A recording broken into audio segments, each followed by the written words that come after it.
Yeah, I mean, first of all, one, like you said, we're 8-2. All our goals are in front of us. We're playing for a lot. You're playing meaningful football in November, which is what you ask for as a football coach, as a college football player, just any player in general in this game. And when you're in November and you're playing for something, it means a lot. So especially with a young football team, you go out there with six freshmen on offense and a bevy of them on defense and special teams. Yeah, the mistakes are there that we got to fix, but you're also very blessed to be able to be in that position of being 8-2. But yeah, you got to self-reflect and look at everything that you're doing and make sure that you're doing everything right.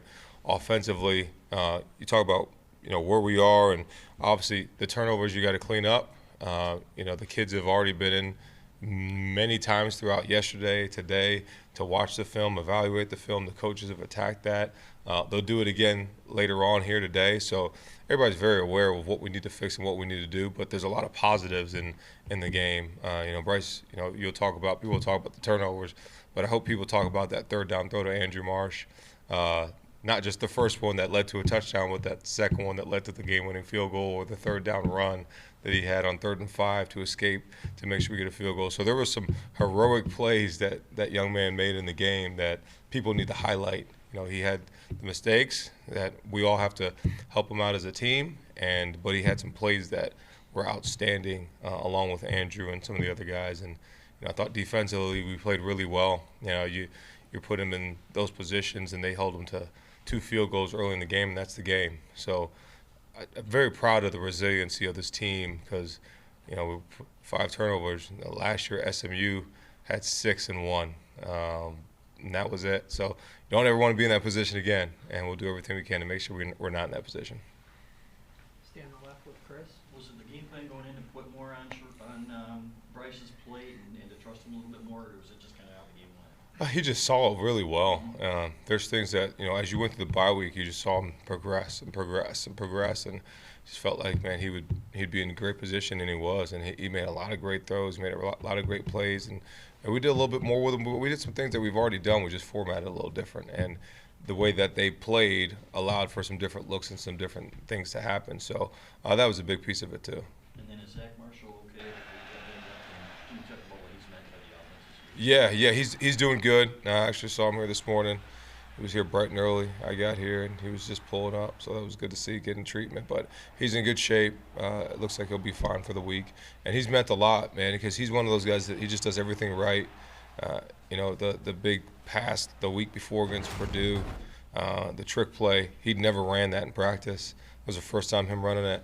Marlon goes down, he goes in, knows exactly what to do, exactly how to do it, and that's just the type of guy he is. You can trust him, and he's going to work his tail off and go make plays. On the left, Isaiah.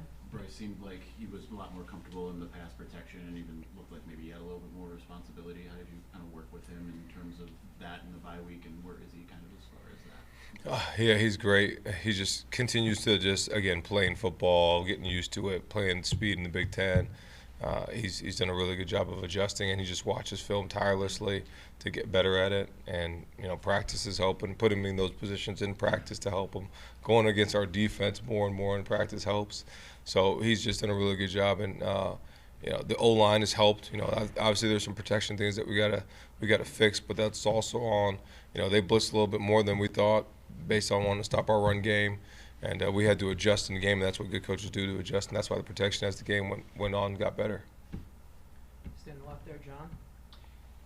Any Jordan Marshall update, and if Bryson is called on to take a much bigger role on Saturday, what would you expect out of him given what you saw? Yeah, Jordan Marshall, same kind of thing I told you after the game. X-rays were negative. Feel good about where he's at, but we'll see. We'll take it day by day and see where he's at. But if Bryson has to be the guy, I feel very comfortable with him. He's explosive. He's probably faster than Jordan, probably not as strong, but maybe, I don't, he's a strong kid for how built he is. He's about 5'11", 6 foot, 210, 215.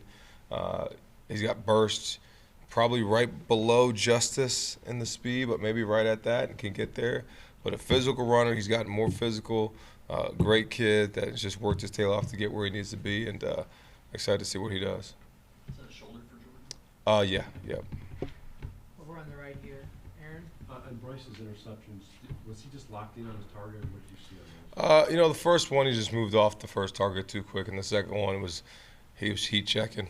That's what you call that one. Sometimes that happens. He had a couple big plays on it, and then just holding it way too long. Should just probably hand that one, and that happens. But so, those are things that happened, and he's eating himself up about it. But he should also look at the incredible plays he made throughout the game, because those were special. That's the first time he's kind of going through the back-to-back drives like that. Did you talk to him in the game? How do you settle him down? Yeah, absolutely. Just keep him calm. Just let him know we trust him, that we're still here with him, and he's got to go do something at the end of the game to go win it, and he did. In the back right, Charles. Yeah, what gives you so much trust in Zavada, and do you think that game-winning kick could kind of provide a confidence boost for him? Yeah, just trusting him, because what you see in practice, and he missed the first one. The second one was 60 yards, and I actually watched him, warm-ups. He knocked it through. So when you see it, you're like, okay. And it's with the wind, got a chance, and it had the distance, just wasn't there. But I remember I just looked at his eyes, right? We're going on that drive, and I was like, all right, we're in the position where we need to go, probably get it field goal range, call a timeout to make this the last play. And I just looked at him, and he just gave me the nod. I was like, oh, yeah, he's going to make this kick. So full confidence in him. And then they said on the broadcast that Justice was done for the year. Can you confirm that, or do you have any thoughts on that? Yeah, I don't think he'll be. We'll see as the doctors go. But as far as done for the year, I wouldn't put him in that category. Here, Tony. Sorry, did you say you would or wouldn't? Would not. Okay. And then feels like every year when we get to this week before the final game of the season. Don't even talk about the final game. I'm doing it. Don't even do it. Don't even do it. Sort of trap game spot, Maryland. No, it's not a trap game. This is a good team, man. This is not a trap game. There's nothing about this game that is a trap game. There's zero trap game on this. This is about a really good team that if you don't play well, you will get beat. So there's that trap. The trap is like the Nick Saban poison comment, trying to get us. No, not a trap game. And everybody knows what's ahead, but we got to go execute. We got to go prepare for this one. Like our lives depend on it. It's a playoff game for us in this building, and there's no trap game with this one. Because even in the CFP years, 22, 20, you guys had some tight games there. Oh yeah, we know they're a good team. They always are, and that's how it is. There's no trap mentality. It's we know that it's always tough to go there. It's always tough to play there. They're always a tough team. They always play us tough. So yeah, we got to be ready to go. Ryan.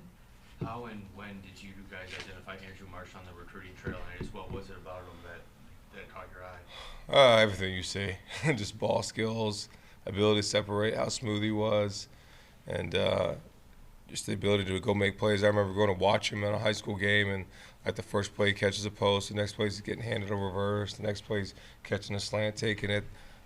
He's going there, throwing his body in there and blocking. Just all around great player, and he just continues to make plays. And he's gonna be probably in here right after class, watching the film again. So I just think he's a special player for us. And I know you said you're taking it day by day with Jordan, but I guess how confident are you he'd at least be able to be good to go for Ohio State? We'll see. Pretty confident, but we'll see. In the back right, Andrew. Sherrone, with Davis Warren, I don't want to put words in your mouth, but any maybe admiration you have for what he's dealt with the last 9-10 months and how he's still helped that quarterback room behind the scenes. Yeah, I mean, I think I've talked about how much I appreciate Davis and what he's just gone through, not only now but in life, to be able to be where he is. It's pretty special, and I learned things from all our players, but especially Davis, because he's been through a lot, and to have the attitude and the work ethic and the things he still does right now is awesome, and he keeps helping Bryce, he keeps helping all the quarterbacks, and love having Davis around and happy for him. Back left, Joel. Just going back to Zavada for a second, I remember he talked to us last year when things were automatic. He's a system kicker. Mhm. So if his system is working, he knows, kind of like Justin Tucker, I think is the example he used. He just knows it's going to work.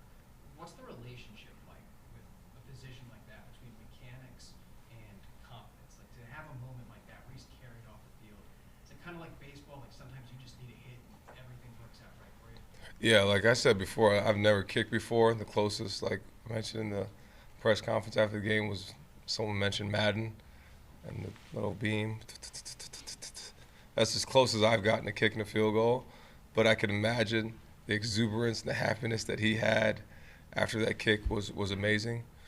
And there's a lot of confidence. I called him last night. Was it last night? Yeah, last night, and talked to him, and he just talked about his dad sent me a text about, thank you for trusting, and when people go through adversity, trusting people in those situations, and the kid just works his tail off to do what he did on Saturday, and that was his first game-winning, time-expiring kick he's ever had. I hope it's his last. That'd be, if it isn't and we still win, that's great. But I'd like to eliminate the time-expiring part from it. But he's just done an unbelievable job, and hopefully gives him a lot of confidence. He should have a lot of confidence in his abilities, and the team has a lot of confidence in him. On the right here, Aaron. Did that kick go on the stadium? Did you hear anything? I don't know. Did it? There was no net up. Oh, it probably could have. Yeah. Probably hit an ivy. Yeah. Marsh is the returner in the fourth quarter. Is he going to be there moving the road? Yeah, probably. Yep. What's the message to Samaj after? Just stay positive. It ate him up having the fumble, and he was just trying to do so much for the team, and he broke like 3 tackles. But at the end of the day, there's at some point you got to know when the journey's over, and you got to get down, and you got to bolt the ball at the end. So, but we'll still support him. Still support him. We're going to need him. On the right, Sam. Can you evaluate the offensive line areas where they're doing well and where they can improve? Yeah, you don't want me to critique them too bad because it gets dirty, because that's my, as you know, that's the group. But I'm very proud of them. I really am. I really am proud of them. Again, I've said this on record how many times. I've never been a part of 3 redshirt freshmen starting, and for consecutive games, to have another 200-something yard rushing game. I'd have to check the record books, Dave, on how many in a row we've had. Do you know off the top of your head? Not off the top of my head. See, now we got to test you. But I think when you were OC, we had a few. Yeah, we've had a few, but like for them, for what they've done, I'm very proud of the fight, the physicality that they continue to have. Proud of Grant Newsome and that O-line staff and what they've done. Yeah, it's always never perfect, but those guys are put up a great fight and putting us in great position to win games. Angelique. Sherrone, you mentioned with Justice you wouldn't agree with that you wouldn't put him in the done for the season. Mhm. Is he done for the regular season though? Yeah, probably yes. Okay. And going back to Samaj, I mean you talked about getting that text from Savada's dad. How do you deal with a kid who's struggling with confidence and trying to do things? Yeah, I mean, continued positivity, because the world that we live in is so negative, and we'll pour so much negativity into these young men, and our job is to support them and love them and take care of them like they're our own. So that's going to be the continued message from not only me but the rest of our staff. On the left, Alejandro. On that final drive, you guys had a first down run, then called timeout after that. Yep. I'm just curious, the thought process behind calling that timeout when it maybe could have led to Northwestern getting the ball back. Yeah, just want the best runs possible, the best thought process possible. You don't want to rush in when you have a timeout and you call one and you still got one left. You got control of what you want. You got control of the clock, so you can bleed it down to a certain point. So we wanted to make sure we were in the best possible run, that we knew that we can execute and get the yards and get the ball where we needed to, because I think we were on the right hash still, maybe, and we wanted to get the ball over. Got time for a few more. We'll start with Tony. I was confirming that I think it's 3 200 yards game in a row. I thought you were looking at me. Oh. Was it You 3? don't Is have it a 3 or 4? I think it was just under 200. I think Is was it 4? something against Washington. I'm not. Yeah, Statistician. 187. So 3. It's pretty good.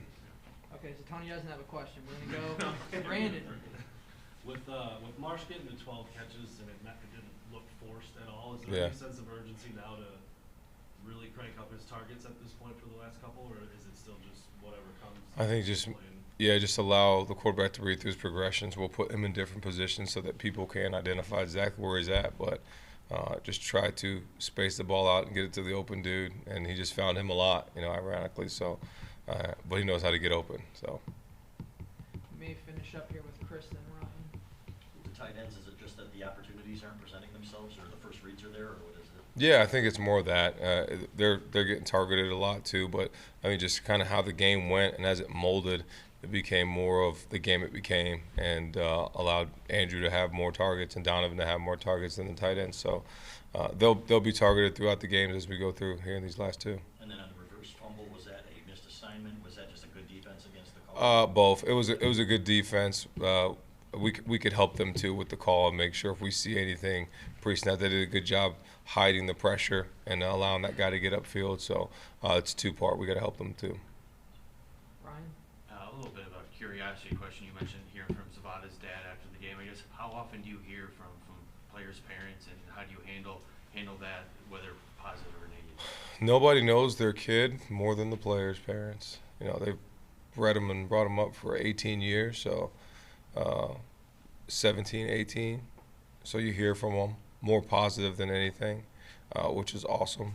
And you know, there's always people that, you know, the naysayers out there that say things but our players' parents are awesome. They just support our kids and do everything they can to keep them positive. All right. Can I clarify just on that? So did you guys kind of know when the play was going on with the reverse that, hey, maybe we saw something that it might not work? Not until the ball was snapped. Okay. They did a good job of hiding defense. Gotcha. Yeah. Okay. Thank you. All right. Thanks, everyone. Thanks.